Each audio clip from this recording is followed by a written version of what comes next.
За еден месец ова е трето BMW што го имаме на тест. Немојте да ве лаже изгледот, ова не е BMW серија 1, ова е BMW серија 2.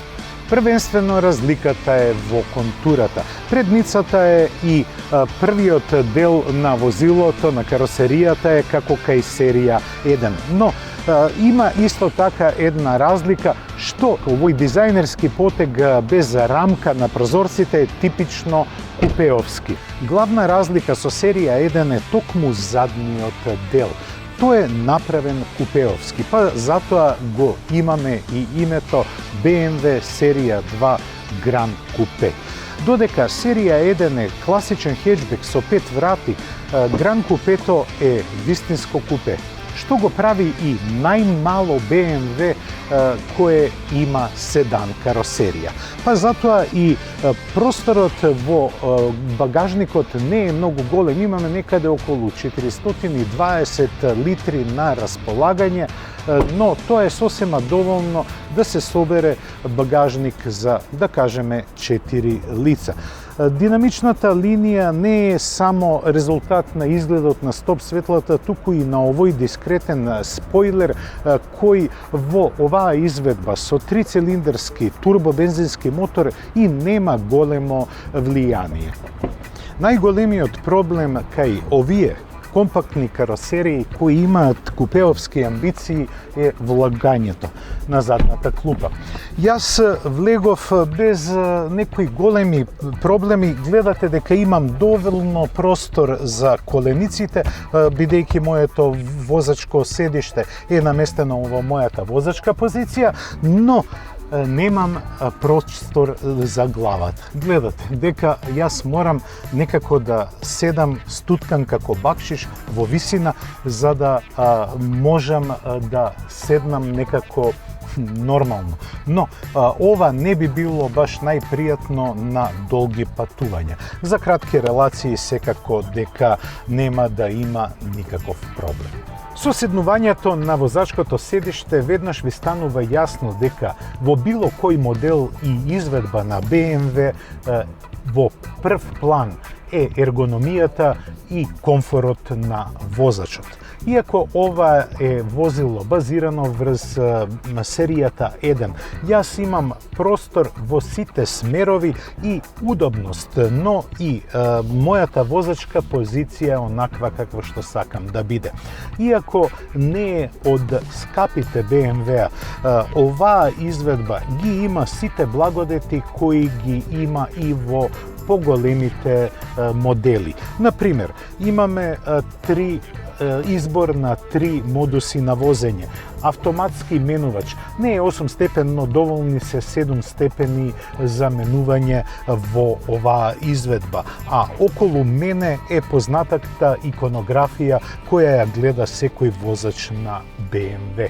Да не должиме многу. Јас сепак би сакал да видам што може да пружи овој мал 3-цилиндарски 1,5 литрен турбобензинец кој има 140 конски сили.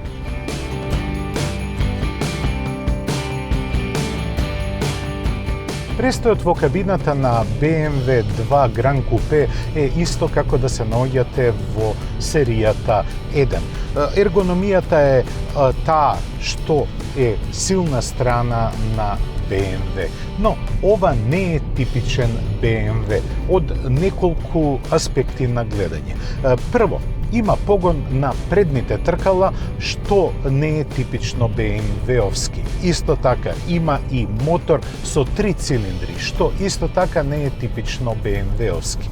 Овој бензинец има зафатнина од 1,5 литри и со неа успева и со помош на турбината да произведе 140 конски сили.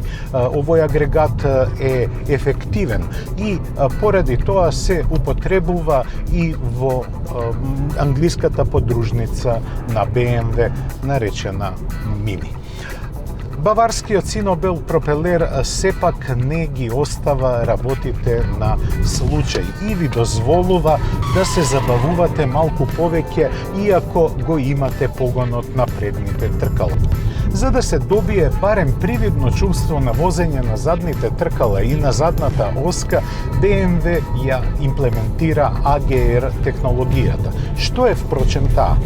Најлесно да ја објаснам е дека таа работи во обратен алгоритам од контролата на тракцијата. Наместо да го стабилизира внатрешното тркало, што го прави трекшн контролот, AGR технологијата малку го закочува надворешното тркало, па така да добивате благо исчашување на траекторијата на движење, со што се симулира чувството дека имате погон на задните тркала. Но сепак не смееме да заборавиме дека во возењето инерцијата исто така делува и на предните тркала, па можно е мало над управување, а не подуправување, што е типично за задната оска, за погонот на задната оска.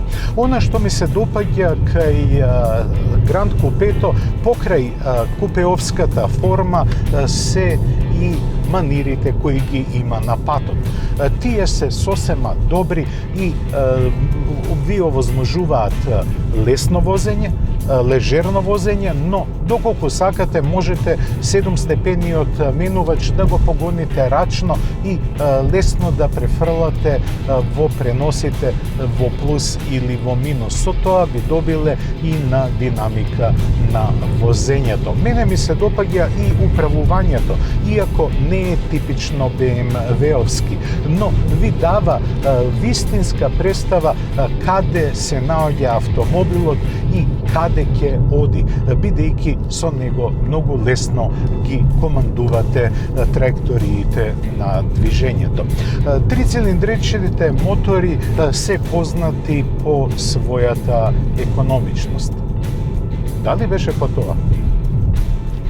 Не би бил сигурен, но тие се еколошко оправдливи. Секој ги форсира бидејќи на хартија даваат многу добри теоретски, еколошки и економски податоци. Но, дали е тоа така? Доколку сакате трицилиндричен турбобензинец да го погоните малку подинамично и да го почувствувате благодетот на турбината, тогаш бидете спремни да потрошите и повеќе од 10 литра гориво. Но, доколку сте економичен и смирен со командите за забрзување, тогаш можете во град да остварите просек од 7,23 литри, што е сосема добар параметар, доколку се земе во предвид дека овој автомобил тежи околу 1,4 тони, а имаме само еден трицилиндричен агрегат како генератор на силата. BMW 2 Grand Coupe чини преку 45.000 евра. Но доколку имате преговарачки вештини, би можеле оваа цена многу да ја спуштите. Јас не би сакал понатаму да навлегувам во ценовната политика и во ценкањето со импортерите. И стука би ве поздравил. Ви посакувам се најубаво до нашето следно гледање за една недела.